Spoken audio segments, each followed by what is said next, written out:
So dito ay meron tayong 2 months old na mga sampin tulad niyan, yung isa din yan. So subukan natin yan itimbang maya maya. Then by the way, no, shout out pala sa ating buyer, si Rene Ikina, yung nagpa-reserve sa atin ng 2 months old na sampin. So kahapon nga ay nagbayad po siya agad sa atin ng 5,070. So na-reserve na po natin. Yung ating buyer, si Rene Ikina, ay isa siyang OFW. Bali nung una nakabili sila sa atin ng sampin na pure, and nagdagdag lang siya ngayon. Bali 2 months old yung kanyang binibili sa atin na 2 months. So yung pag-usapan natin ngayon is magkano po ba yung presyo ng ating 2 months old na pure na sampin native chicken. So ang presyo naman ng ating 2 months old na sampin ay nasa 300 bawat isa. So yan po yung ating presyo. So kung 1 month old, halimbawa nasa 200, pag 45 days old to 50, yun, pag ano naman 3 months old, tulad nung nabili sa ating buyer ngayon, ay nasa 300 bawat isa.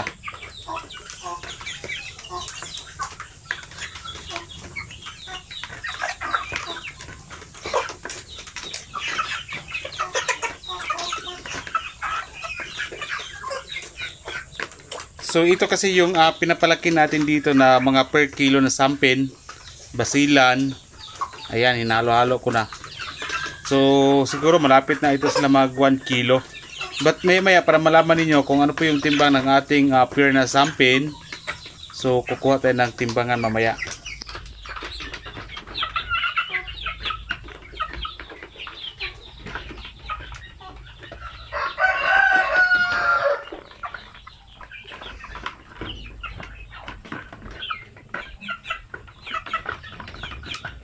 Pag wala na sigurong ulan, pwede na natin pakawalan ito sila.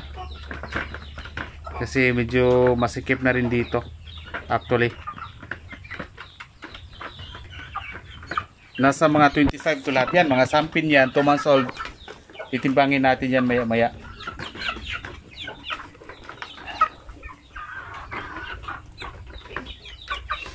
Ako sa aking manukan ay nagbibenta tayo ng ating mga sisiw. So since meron tayong buyer na mga per kilo, yan, nag-separate din tayo ng manok na ginagawa natin na per kilo para sa kanila. Para yung ating buyer naman ay pupunta pa rin dito sa atin.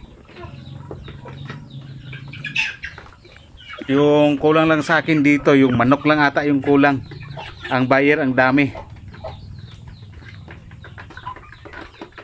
Pero yung nagpa-reserve sa atin ngayon ay siyempre nagbayad na siya ng 5,070 sa atin. So i-ano na natin to, i-prepare natin yung kanyang in-order sa atin ng mga pure na mga sampin.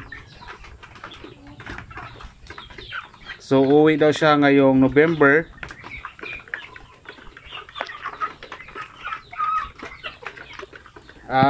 Either siya yung mag-pick up dito o pwede nating i-transfer sakay sa bus yung kanyang in-order sa atin ng mga sampin.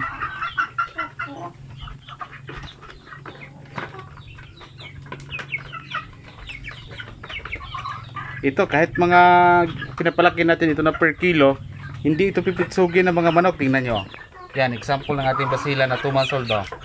Diba, malaki na yan, oh. Mga 1 kilo na siguro yan.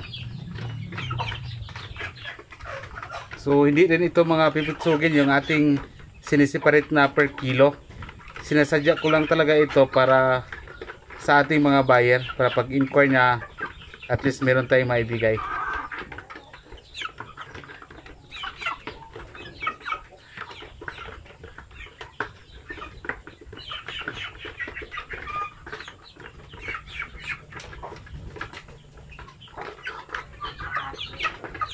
So tulad yan, oh.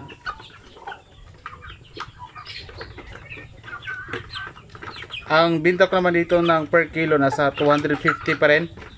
So okay na po yan, hindi masyadong mahal, hindi din masyadong mura. Pero okay na rin ang 250 kasi meron iba nakita ko 200, 180 lang. So 250 enough na po yan. So yun, titimbangin natin yung ating mga 2 months old sampin para makakita kayo ng sample kung gaano nga ba kalaki yung ating sampin native chicken kapag edad na po siya ng 2 months old. Sample lang tayo kahit 3 o 5 ba or ilan lang yung pwede. Okay. Laki na. Sige lang, basta sampin. Okay na siya. Laki or bay. Laki na. Sige, video. So, yan.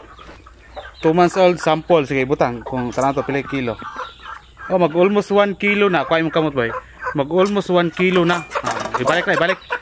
So, mag almost 1 kilo na. Yung 2 months mahigit yan. Hindi naman talaga yan exact na 2 months. Baye, pagkuwag baye. Bebe ako, igunit ako bidre. Ako na alag sira. Sige, baye. Baye. Kana, mo na katong dito nga 2 months no. Kana 2 months. Pakita sa ang nawong bay. Kana. So, ito yung 2 months. So, subukan natin itimbang. Babae ito, itong una lalaki. So, kana pila ka kuwan. So, nasa mga 3/4, sobra sa 1/2. So, babae ito. Yung isa kanina, 2 months, almost 1 kilo. So, ito, 3/4. Ayan, 2 months old. So, panigurado, pag 3 months old, 1 kilo na. Makuha na natin yung 1 kilo sa ating sampin. Last boy, babae.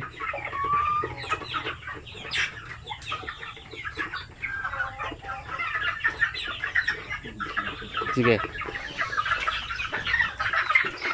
Daghan kayo diri oh.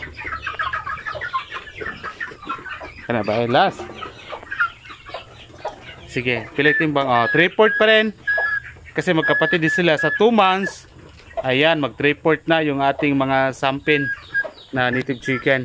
So kuha tayo ng isang sample ng basilan. Kana babae, basilan boy. I-compare natin na lang yung basilan at saka sampin. Kana, very good. So alam ko malaki itong basilan kumpara sa sampin. So yun nga, ang 2 months mga 1 kilo na oh. Sobra na 1 kilo ang 2 months old. Okay na boy. So ay balik sa. So ay sa guniti lang, ay malupad. Guniti lang sa. So yan oh, mukha ng ating basilan. Maganda pa rin oh. Pero ginagawa ko lang siya na per kilo. Okay. Laki dako na. Laki. So ito laki na basilan. Timbang 1 1/4. Sobrang laki na basilan, di ba? So yun nga, saan yung mas malaki? Okay na boy. Saan yung mas malaki? Sampin o basilan? Siyempre malaki ang basilan talaga. Pero compare sa production nila sa itlog, mas marami ang sampin. Di ba boy? Dito boy, dagan kay itlog ba pagalumlum ba?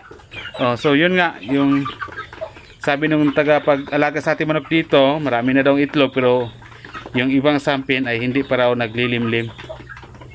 So maraming itlog ang ating samper compare sa basilan. Pero sa timbang lamang ang ating basilan. Ayan.